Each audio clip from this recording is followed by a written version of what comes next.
విద్యా వ్యవస్థలో అనేక సంవత్సరాలకు శ్రీకారం చుట్టి రాష్ట్రాన్ని అభివృద్ధి పథంలో నడిపిస్తున్న రాష్ట్ర విద్య, ఇన్ఫర్మేషన్ టెక్నాలజీ, ఎలక్ట్రానిక్స్ మరియు కమ్యూనికేషన్ శాఖ అమాత్యులు గౌరవనీయులు శ్రీ నారా లోకేష్ గారిని చప్పట్లతో వారి సందేశాన్ని ఇవ్వాల్సిందిగా ఆహ్వానిస్తున్నాం.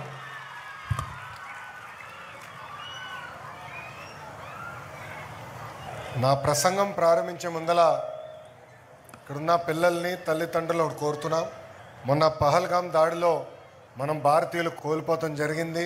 అందుకే నేను ఏ కార్యక్రమం ప్రారంభించినా వందే మాత్రం అన్న నినాదంతో నేను ప్రారంభిస్తాం జరుగుతుంది. నేను వందే అంటాను, మీరు మాత్రం అనాలని ఈ సభాముఖ కోరుతున్నాం. వందే వందే మాతరం, వందే మాతరం. వేదిక మీద ఉన్న మంత్రివర్యులు నారాయణ మాస్టర్ గారికి, గౌరవనీయులు ఫరూక్ గారికి, గౌరవనీయులు ఆనం రామనారాయణ రెడ్డి గారికి, member of parliament Vemireddy Prabhakar Reddy గారికి, నెల్లూరు రూరల్ ఎమ్మెల్యే కోటమిరెడ్డి శ్రీధర్ అన్నకి, కలెక్టర్ గారికి, ఈ సమావేశానికి విచ్చేసిన శాసన సభ్యులు, అధికారులు, ఉపాధ్యాయులు అందరికీ పేరు పేరున నా హృదయపూర్వక నమస్కారాలు. మాట నేర్పించేది అమ్మ, నడక నేర్పించేది అమ్మ, బాధ్యత కూడా నేర్పించేది అమ్మ, మన కోసం జీవితం మొత్తం త్యాగం చేసేది మన అమ్మ, భూమి కంటే ఎక్కువ భారం మోసేది మన అమ్మ. అందుకే తల్లికి వందనం పేరుతో తల్లి రుణం తీర్చుకునేదానికి ఈరోజు ఈ ప్రభుత్వం ముందరికెళ్తుందని ఈ సభాముఖంగా తల్లిదండ్రులందరూ తెలియజేస్తున్నాను. అంతేకాకుండా ఆలు నేర్పించేది ఉపాధ్యాయులు. ఉపాధ్యాయులకు ఒక స్వార్థం ఉంటుంది. ఆ స్వార్థం ఏంటంటే వాళ్ళ చదువు చెప్తున్న పిల్లలందరూ బాగా మార్కులు రావాలి, అన్ని ర్యాంకులు కొట్టాలన్న స్వార్థం వాళ్ళలో ఉంటుంది. అందుకే ఉపాధ్యాయులను ఎప్పుడు చూసినా మనకి దేవుడు గుర్తొస్తారు. అలాంటి ఉపాధ్యాయులందరికీ పేరు పేరున నా హృదయపూర్వక నమస్కారాలు తెలియజేసుకుంటున్నాం. పెద్దలు ఇప్పుడే చెప్పారు, 1875లో విఆర్ హై స్కూల్ స్థాపించారు. దాదాపు 150 సంవత్సరాలు చరిత్ర ఉన్న పాఠశాల ఇది. నిజంగానే వీడియోలో చూస్తే ఈరోజు నేను ఆశ్చర్యపోయా. కరెక్ట్గా 6 నెలల ముందల పాఠశాల ఇలాంటి పరిస్థితుల్లో ఉండా అని ఈరోజు నాకు అర్థం అలా. పాఠశాల మొత్తం చూస్తే నిజంగానే అసూయపడ్డా. నారాయణ మాస్టర్ గారికి చెప్పా, నేను చదువుకున్న పాఠశాల కన్నా అద్భుతంగా ఈరోజు విఆర్ హై స్కూల్ని మీరు తీర్చిదిద్దడం జరిగింది. ఒక ఘన చరిత్ర ఉన్న విఆర్ హై స్కూల్ మంది.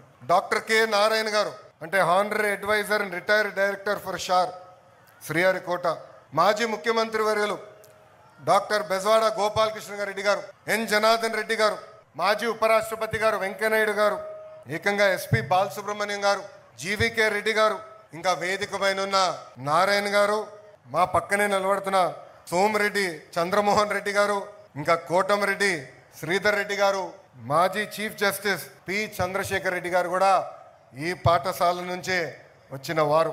కారులో వస్తుంటే నారాయణ గారు చెప్పారు, 6th క్లాస్ నుంచి 10th క్లాస్ వరకు నారాయణ మాస్టర్ గారు ఇదే పాఠశాలలో చదివారు.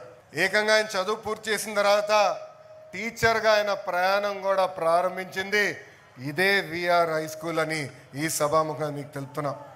నేను పదే పదే ప్రజాప్రతినిధులందరినీ కోరుతున్నాం, ఇలాంటి సమావేశంలో రాజకీయాలు మనం మాట్లాడకూడదు. ఏకంగా రాజకీయాలు దూరం పెట్టాల్సిన అవసరం ఉంది. అనేక కారణాల వల్ల ఈ పాఠశాల మూతపడింది. కానీ నారాయణ గారు డోర్ టు డోర్ తిరిగి ఆనాడు ప్రజలందరికీ హామీ ఇచ్చారు, మూతబడిన విఆర్ హై స్కూల్ని తిరిగి ప్రారంభిస్తా అని చెప్పారు. మన ప్రభుత్వం ఏర్పడిన మొదటి సంవత్సరంలోనే చేసి సాధించిన వ్యక్తి మంత్రి నారాయణ గారు. నా పక్కనున్న 2 పిల్లల్ని అడిగా, ఇంత అద్భుతమైన ప్లే గ్రౌండ్, అద్భుతమైన టీచర్లు, అద్భుతమైన కరికులం, స్మార్ట్ బోర్డ్స్ మా నెల్లూరు సిటీలోని ఎక్కడ లేదు, అందుకే మేము వచ్చి ఈరోజు ఈ విఆర్ హై స్కూల్లో చేరటం జరిగిందని వాళ్ళు చెప్తాం జరిగింది. ఈ స్కూల్ గురించి కూడా చెప్పాలి. నారాయణ గారు పర్సనల్గా తీసుకున్నారు. ఫైల్ ఎక్కడుందో వెంటాడారు. నాకు గుర్తున్నంత వరకు ఒకరోజు రాత్రి 10ంటికి ఫోన్ చేశారన్న. ఫోన్ చేసి ఫైల్ ఇప్పుడే నీ లాగిన్కి వచ్చింది, తొందరగా క్లియర్ చేయవా అన్నారు. చేస్తాను సార్ అని ఫోన్ పెట్టా. అంటే పొద్దున్న చేద్దాం అనుకున్నా. మళ్ళీ 30 నిమిషాల తర్వాత నారాయణ మాస్టర్ గారు ఫోన్ చేసి ఇంకా ఫైల్ క్లియర్ చేయలేదు, ఇప్పుడే క్లియర్ చేయండి అని నన్ను వెంటాడిన వ్యక్తి మంత్రి నారాయణ గారు. ఇది పిల్లలకి తల్లిదండ్రులు ఎందుకు చెప్తున్నాం, అంటే ఒక పట్టుదల క్రమశిక్షణతో ఏమైనా సాధించాలనుకుంటే అది సాధించే శక్తి మనలో ఉంటుంది. మనం 2014 నుంచి 19 వరకు చూసాం. నారాయణ మాస్టర్ గారు పట్టణాన్ని అద్భుతంగా అభివృద్ధి చేశారు. అనేక సంక్షేమ కార్యక్రమాలు కూడా ఆనాడు ముందలు తీసుకెళ్లారు. ఇచ్చిన ప్రతి హామీ నిలబెట్టుకో లక్ష్యంతో ఈరోజు ఆయన పనిచేస్తున్నారు. అందుకే ఎన్సిసి అంటే నాగార్జున కన్స్ట్రక్షన్ కంపెనీని తీసుకొచ్చి ఏకంగా వాళ్ళ సిఎస్ఆర్ ఫండ్స్ నుంచి దాదాపు 15 కోట్ల రూపాయలు ఈరోజు ఈ పాఠశాల అభివృద్ధి చేసేదానికి ఖర్చు పెడతాం కూడా జరిగింది. అంతేకాకుండా కమిట్మెంట్ చాలా అవసరం. ఏ పని చేసినా మంచి మనసుతో చేయాలి, ఒక పవిత్రమైన బాధ్యతగా తీసుకోవాలి. ఆ పవిత్రమైన బాధ్యత నారాయణ మాస్టర్ గారు తీసుకున్నారు. ఇది నేను ఎందుకు చెప్తున్నానంటే ఆయన బిడ్డ షరినిని ఏకంగా ఇదే పాఠశాలకు పనిపెట్టి కానీ ఇది ఒక మోడల్ స్కూల్గా చేయాలి, మీరు చేయండి అని చెప్పి షరిని కూడా అహర్నిశలు ఇక్కడ నిలబడి రాత్రైన పరలు నిలబడి ఒక మోడల్ స్కూల్ ఏర్పాటు చేసినందుకు ఆమె కూడా నా హృదయపూర్వక ధన్యవాదాలు నేను తెలుపుకుంటున్నాను. ఒక డిజిటల్ క్లాస్ రూమ్ ఏమి, ఒక హైడ్రోఫోనిక్ సిస్టమ్.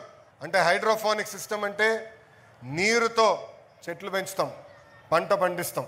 పిల్లలకి మెరుగైన టెక్నాలజీ తెలియాలని బహుశా నాకు తెలిసినంత వరకు దక్షిణ భారతదేశంలోనే మొదటిదో రెండో పాఠశాల ఒక హైడ్రోఫోనిక్ సిస్టమ్ ఏర్పాటు చేస్తాం. అలాంటి అద్భుతమైన కార్యక్రమాలు మా చెల్లమ్మ చేసింది. అంతేకాకుండా dance, music, drawing rooms, play ground చూసా, రోబోటిక్ ల్యాబ్స్ వసతులు ఈరోజు విఆర్ హై స్కూల్లో వాళ్ళు అందిస్తాం జరిగింది. ఒక మాటలో చెప్పాలంటే నేను అసూయపడుతున్నా. మా మంగళగిరి నియోజకవర్గంలో నిడమరు పాఠశాలను నేను దత్తకు తీసుకున్నా. సో మాస్టర్ గారితో నేను పోటీ పడాలా ఈ రోజు నుంచి. అడ్మిషన్స్లో కానీ, మౌలిక సదుపాయాల్లో కానీ, కరికులంలో కానీ, రేపు రాబోయే రోజుల్లో రిజల్ట్స్లో కూడా మన మాస్టర్ గారితో పోటీ పడతాం. ఈరోజు గౌరవ ముఖ్యమంత్రి నారా చంద్రబాబు నాయుడు గారు P4 అని తీసుకొచ్చారు. P4 ఉద్దేశం ఒకటే, సంక్షేమ కార్యక్రమాలతో పాటు సమాజంలో ధనవంతులు ఎవరైతే ఉన్నారో వాళ్ళు నిరుపేద కుటుంబాలని దత్తకు తీసుకుని వాళ్ళని శాశ్వతంగా పేదరికం నుంచి బయటికి ఎట్టే తీసుకురావాల లక్ష్యంతో వాళ్ళందరూ పనిచేయాల్సిన అవసరం ఉంది. విద్య అవ్వచ్చు, ఉపాధి అవకాశాలు అవ్వచ్చు, స్వయం ఉపాధి మోడల్స్ అవ్వచ్చు. ఆ అవకాశాలు కల్పించి ఆంధ్ర రాష్ట్రంలోనే పేదరికం లేని రాష్ట్రంగా తీర్చిదిద్దాల లక్ష్యంతోనే ఈ P4 కార్యక్రమం స్థాపించాం. దాంట్లో భాగంగా షరిని ఏకంగా ఇక్కడున్న కొంత కుటుంబాల్ని దత్తక తీసుకుంటాం కూడా జరిగింది. దాంతోపాటు ప్రభుత్వం ఇస్తున్న యూనిఫామ్స్తో పాటు ఏకంగా నారాయణ మాస్టర్ గారు అదనంగా 4 జతల బట్టలేమి, ట్రాన్స్పోర్టేషన్, బ్రేక్ఫాస్ట్ కూడా ఉచితంగా ఈరోజు విఆర్ హై స్కూల్లో అందజేస్తాం జరిగింది. నేను శాసనసభ సాక్షిగా చెప్పా, ఒక విద్యాశాఖ మంత్రిగా తృప్తి ఎప్పుడు వస్తుందంటే ప్రభుత్వ పాఠశాలల ముందల పాఠశాల ఫుల్, అడ్మిషన్స్ క్లోజ్డ్ అనే బోర్డు వచ్చినప్పుడే నాకు తృప్తి వస్తుందని చెప్పా. అలాంటిది 6 నెలల్లో చేసి చూపించిన వ్యక్తి మాస్టర్ నారాయణ గారని ఈ సభాముఖం మీ అందరు తెలుపుకుంటున్నా. ఈ స్కూల్ ఏర్పాటు చేస్తున్నప్పుడు 2 పిల్లలు, పెంచలయ్య వెంకటేశ్వర్లు, నిరుపేద కుటుంబాన్ని నుంచి వచ్చిన ఈ 2 పిల్లలు బాగా చదవాలని అనుకుంటున్నాం, మాకు అవకాశం లేదని ఇక్కడ కలెక్టర్ గారు వచ్చినప్పుడు కలుస్తాం జరిగింది. ఆ 2 పిల్లల్ని నేను వ్యక్తిగతంగా దత్తకు తీసుకొని కేవలం హై స్కూలే కాదు ఉన్నత విద్య కూడా అందించే బాధ్యత నేను తీసుకుంటానని ఈ సభాముఖంగా నేను హామీ ఇస్తున్నా. ఇక్కడున్న పిల్లలందరూ నేను ఒక విషయం కోరాలనుకుంటున్నా. జీవితంలో మనం ఛాలెంజ్ స్వీకరించాలి. అందరూ ఒక మార్గం ఎంచుకుంటారు, కానీ మనం ట్రెండ్ సెటర్స్గా మారాలి. ఇక్కడ ఉదాహరణగా 2 ఇస్తాను నా జీవిత ప్రయాణంలో. మొదటిది 2019లో నేను మంగళగిరి నియోజకవర్గంలో పోటీ చేశా. అది తెలుగుదేశం పార్టీ 1980 తర్వాత గెలవని నియోజకవర్గం. ఒక పట్టుదలతో చరిత్ర తిరిగి రాయాల లక్ష్యంతో నేను పోటీ చేశా, ఓడిపోయా. ఓడిపోయిన రోజు బాధ కలిగింది, కానీ 2వ రోజు నుంచి ఆ బాధ నాలో కసి పెంచింది, పట్టుదల పెంచింది. మళ్ళీ ఇక్కడనే పోటీ చేయాలా, ఇక్కడనే గెలవాల లక్ష్యంతో 5 సంవత్సరాలు కష్టపడ్డా. ఆ 5 సంవత్సరాల కష్ట ఫలితం ఆంధ్ర రాష్ట్ర చరిత్రలోనే ఎప్పుడు రాని మెజారిటీ మొన్న నాకు ప్రజలు ఇచ్చి శాసనసభకు పంపించారు. రెండోది, నేను విద్యాశాఖ మంత్రి అవుతాం. గతంలో పంచాయతీరాజ్ గ్రామీణాభివృద్ధి శాఖ చేశా, కానీ ఈసారి విద్యాశాఖ మంత్రి అవ్వాలని నేను కోరా.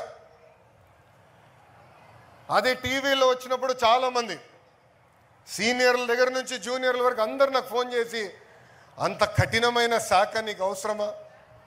సంఘాలు ఉంటాయి, మధ్యాహ్న భోజనం పథకం ఉంటుంది, స్కూల్ కిట్లు ఉంటాయి, ఇది చాలా కష్టమైన శాఖ, ఇది మీకు అవసరమా అని అడిగారు. అప్పుడు వాళ్ళందరికీ ఒకటే చెప్పా, ఛాలెంజ్ అంటే నాకు ఇష్టం. విద్యాశాఖని మార్చగలితే ఏ శాఖనైనా మనం మార్చగలుగుతాం. అందుకే విద్యాశాఖ మంత్రిగా నేను వస్తున్నాను. పిల్లల భవిష్యత్తు, మీ పిల్లల భవిష్యత్తు తీర్చిదిద్దేదానికే నేను విద్యాశాఖ మంత్రి అయ్యానని ఈ సభాముఖంగా తల్లిదండ్రులందరికీ నేను తెలియజేస్తున్నా. ఇది నేను ఒక పవిత్రమైన బాధ్యతగా స్వీకరిస్తున్నా. ఫస్ట్ గ్రేడ్ నుంచి స్కిల్ డెవలప్మెంట్ వరకు నా కింద ఉంది. కేజీ నుంచి పీజీ వరకు ఈరోజు కరికులంని మేము బలోపేతం చేస్తున్నాం.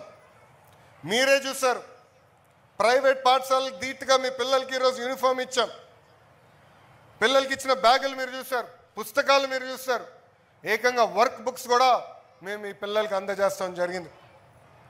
యూనిఫామ్ కానీ షూస్ వరకు కూడా ప్రతిదీ చూసి ఈరోజు మీ పిల్లలకి మేము అందజేశాం. ఇంతేకాదు, ప్రతి సంవత్సరం 2 సార్లు తల్లిదండ్రులు ఉపాధ్యాయులు పిల్లలు కూర్చుని మాడుకోవాలి. ఈ నెల జూలై 10న మొదటి మెగా పేరెంట్ టీచర్ మీటింగ్ జరగబోతుంది. మళ్ళీ తిరిగి డిసెంబర్లో కూడా పెడతాం. అంటే మీ పిల్లలు ఏం చదువుతున్నారు, ఎంతవరకు చదివారు, ఎక్కడ వెనుకబడి ఉన్నారో నేరుగా తల్లిదండ్రులు తెలియజేసేదానికే ఈరోజు ఈ మెగా పేరెంట్ టీచర్ మీటింగ్ కూడా మన ప్రభుత్వం ఏర్పాటు చేసింది. ఇక్కడతో వదిలిపెట్టాం. పిల్లలకి టెక్నాలజీతో జోడించాలి, మెరుగైన టెక్నాలజీ అందించాలి, ప్రపంచంలో జరుగుతున్న మార్పులు తెలియజేయాలి లక్ష్యంతో కంప్యూటర్ ల్యాబ్లు కూడా ఏర్పాటు చేసే దిశగా మన ప్రభుత్వం పనిచేస్తుంది.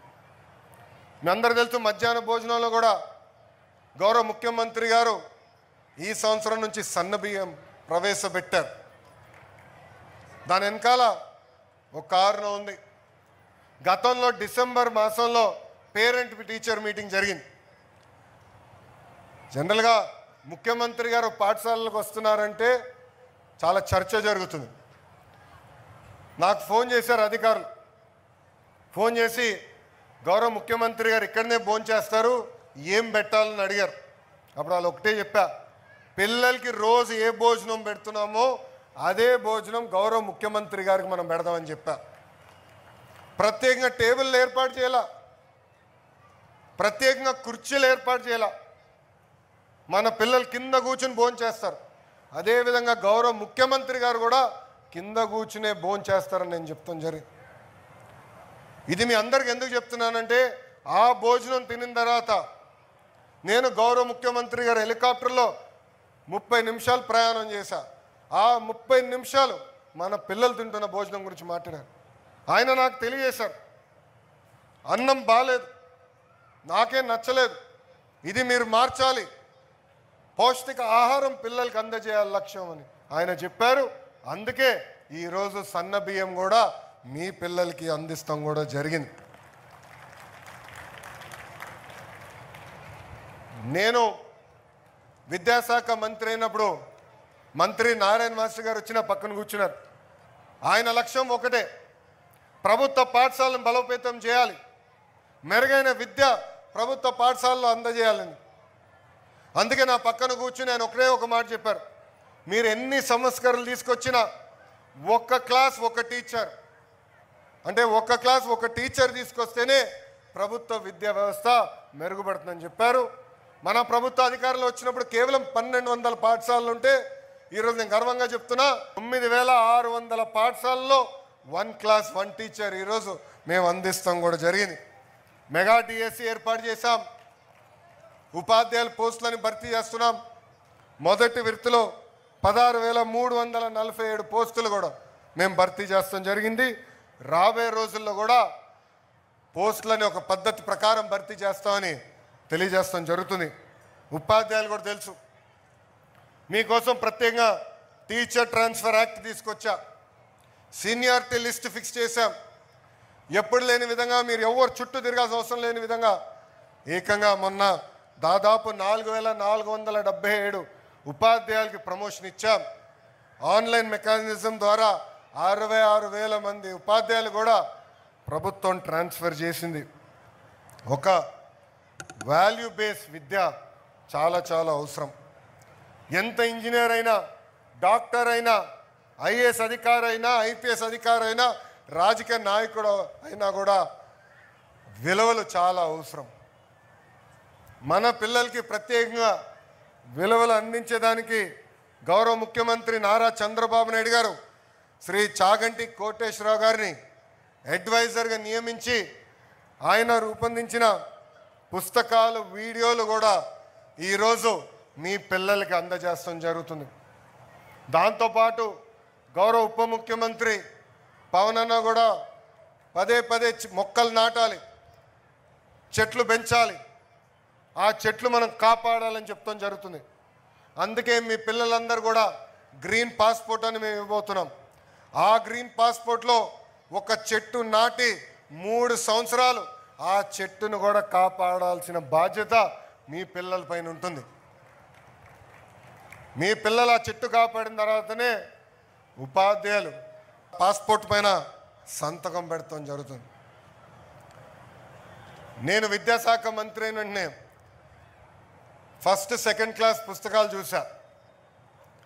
దాంట్లో ఇంటి పనులంతా ఆడవాళ్ళే చేస్తూనే ఉన్నాయి.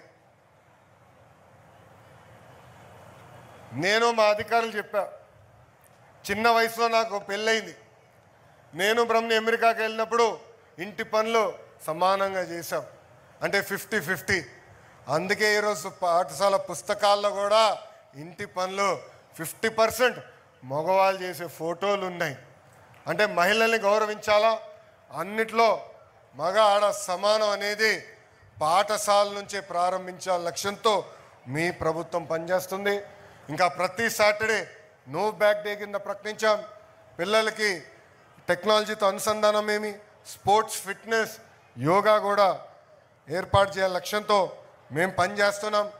ఏకంగా పిల్లలు రేపు నీట్ కానీ, జేఈ మెయిన్స్ కానీ ఈ ఎగ్జామ్స్ కొట్టేదానికి అవసరమైన స్టడీ మెటీరియల్ కూడా ఉచితంగా ప్రభుత్వం అందజేస్తుందని ఈ సభాముఖం మీ అందరు తెలుపుకుంటూ, ఒక విద్యాశాఖ మంత్రిగా నా లక్ష్యం ఒక్కటే, యావత్ భారతదేశంలోనే కాదు ప్రపంచంలో ప్రభుత్వ విద్య ఎక్కడ బాగుందంటే దానికి కేర్ ఆఫ్ అడ్రస్ ఆంధ్రప్రదేశ్ చేసే బాధ్యత నేను తీసుకుంటానని ఈ సభాముఖంగా మీకే కాదు ఆంధ్ర రాష్ట్రంలో తల్లిదండ్రులందరూ తెలియజేస్తూ, గతంలో అనేక కారణాల వల్ల ప్రభుత్వ పాఠశాలలు వెనుకబడి ఉన్నాయి.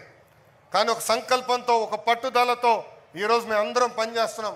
ఒక విద్యాశాఖ మంత్రిగా నా దగ్గర నుంచి ఉపాధ్యాయుల దగ్గర వరకు అందరూ నేను ఏ కార్యక్రమం ఇచ్చినా స్వీకరిస్తున్నారు, పనిచేస్తున్నారు.